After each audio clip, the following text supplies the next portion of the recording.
Good morning, class 7. Now open your science book. We have read up to anaerobic respiration in human beings. Open at page 92. The new topic is how do other animals breathe. Other animals कैसे सांस लेते हैं. Human beings के बारे में तो आपको बताया गया कैसे लेते हैं. अब अदर एनिमल्स के बारे में देखिए, सुनिएगा बहुत ध्यान से, मैं बता रही हूँ. फॉर एग्जाम्पल देखिए, अमीबा और पैरामीशियम है, सिंगल सेल्ड है. तो जब ये सिंगल सेल मीन्स एक ही सेल में only one cell is there और उसी में सब कुछ करना है, सारा सिस्टम, फूड का इनटेक है, डाइजेशन है, एक्सक्रीशन है, रेस्पिरेशन है, सब कुछ उसी सेल के अंदर होना है.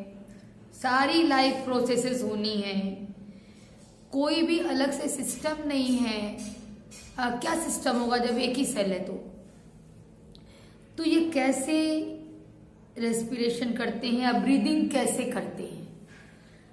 तो देखिए, इनकी ब्रीदिंग के लिए जो इनकी सेल मेम्ब्रेन है वही रिस्पॉन्सिबल होगी.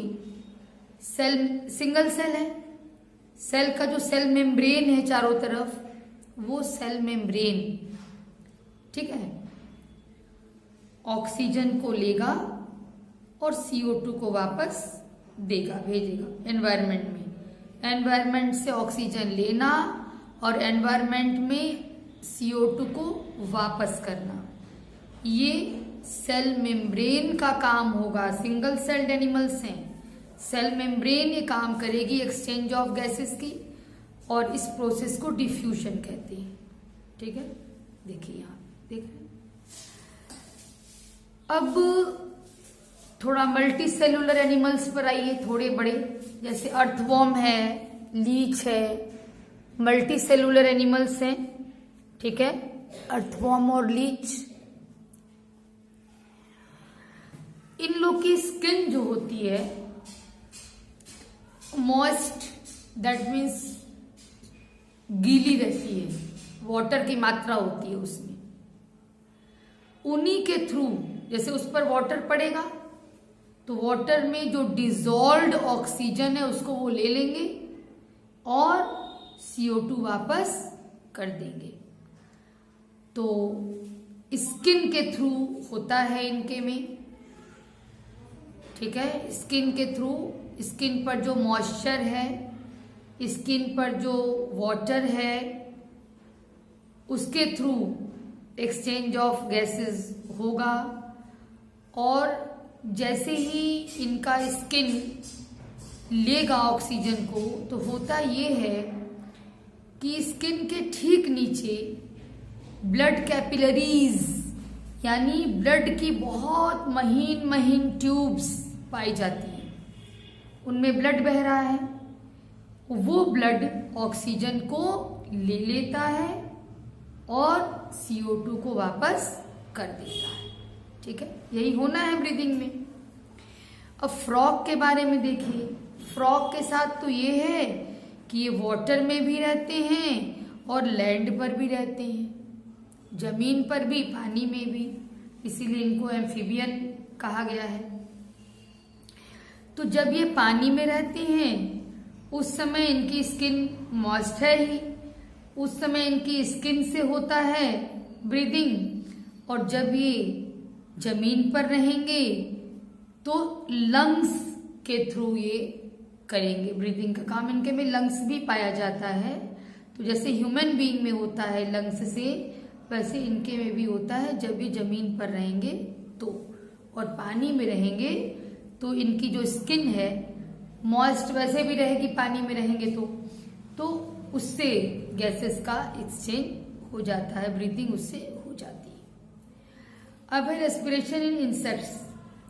देखिए, इंसेक्ट में कॉकरोच है, ग्रासोपर है, देख रहे ना, इनकी बॉडी के किनारे किनारे, जैसे मान लीजिए कि ये कॉकरोच है, मान लीजिए, है नहीं, मेरा हाथ है, ये कॉकरोच है, तो इनकी बॉडी में यहाँ और यहाँ छोटे छोटे पोर्स यानी छेद पाए जाते हैं.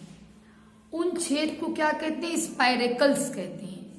वो छेद कैसे होते हैं ये भी सुन लीजिए।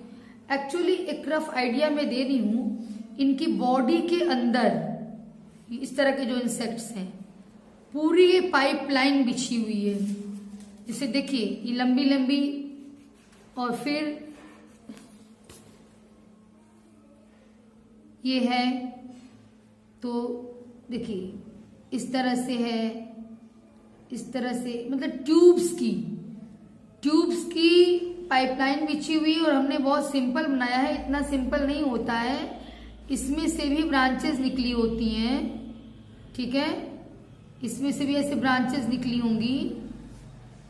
और ये देखिए पूरे बॉडी में इस तरह से जाएगा। ये बाहर की तरफ ओपनिंग है,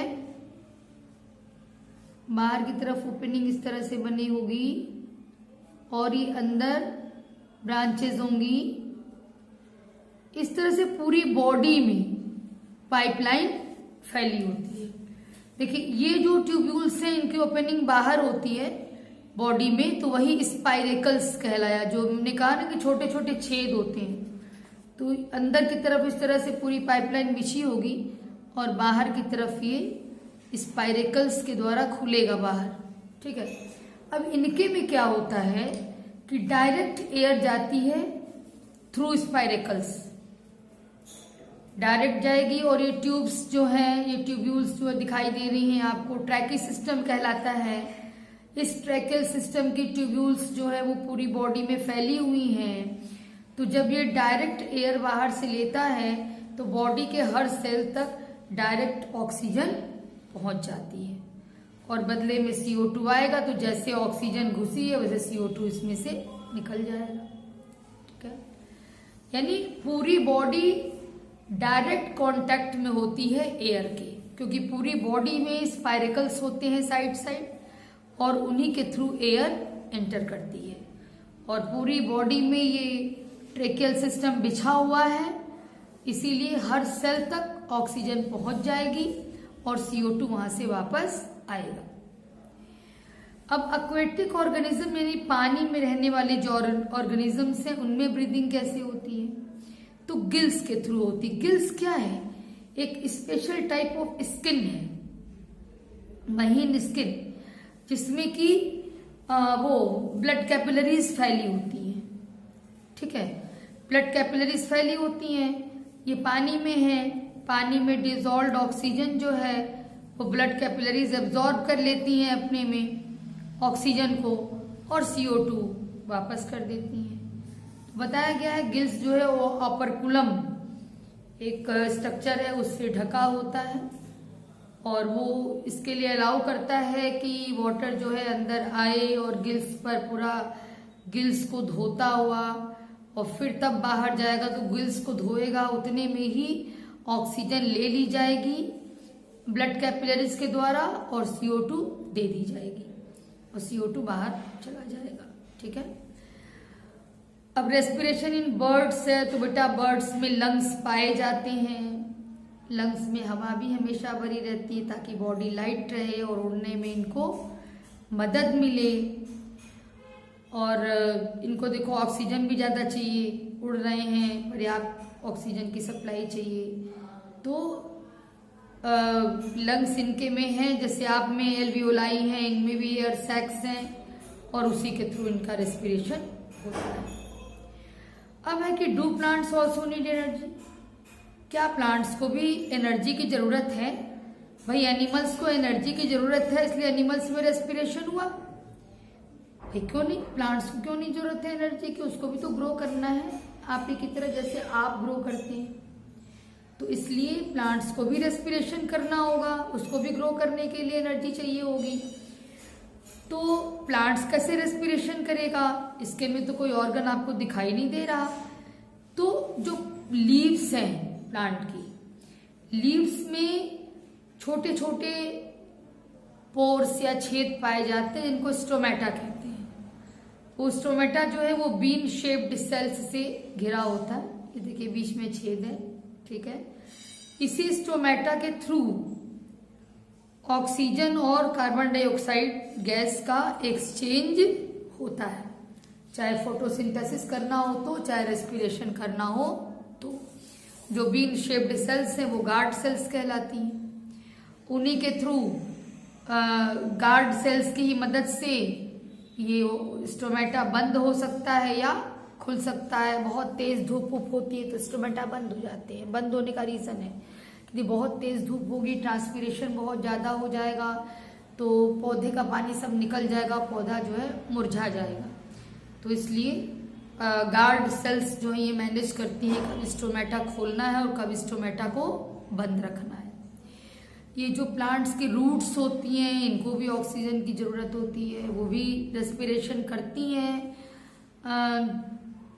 जमीन में पानी है उसमें ऑक्सीजन डिजॉल्व है या फिर उसके क्या कहते हैं जो पार्टिकल्स हैं सॉइल के उसके बीच एयर रहती है, उसको ये ले लेती हैं। और यदि इसीलिए कहा जाता है ना एकदम क्लेई जब मिट्टी होगी और उसमें पता चलेगा कि पानी लग रहा है, उसमें पानी इकट्ठा हो रहा है और पानी इस तरह से इकट्ठा होगा कि एयर नहीं मिल पाएगी यदि प्लांट्स को, तो प्लांट डैमेज हो जाते हैं। इसीलिए प्लांट लगाते समय यदि क्लेई मिट्टी, थोड़ा सा सैंड उसमें मिला दिया जाता है, थोड़ा सा सॉइल पार्टिकल्स के बीच में दूरी रहेगी तो उसमें एयर रहेगा तो रूट्स उसको आसानी से ले लेंगी और प्लांट हमारा मरने से बच जाएगा। ठीक है बेटा, क्वेश्चन आंसर जा चुका है। ये लेसन आपको पढ़ा दिया गया, लेसन ये कंप्लीट है। अब क्वेश्चन आंसर आप तैयार करिए, लर्न करिए, लेसन को 2 बार 3 बार वीडियो सुन के समझिए और तैयार करिए।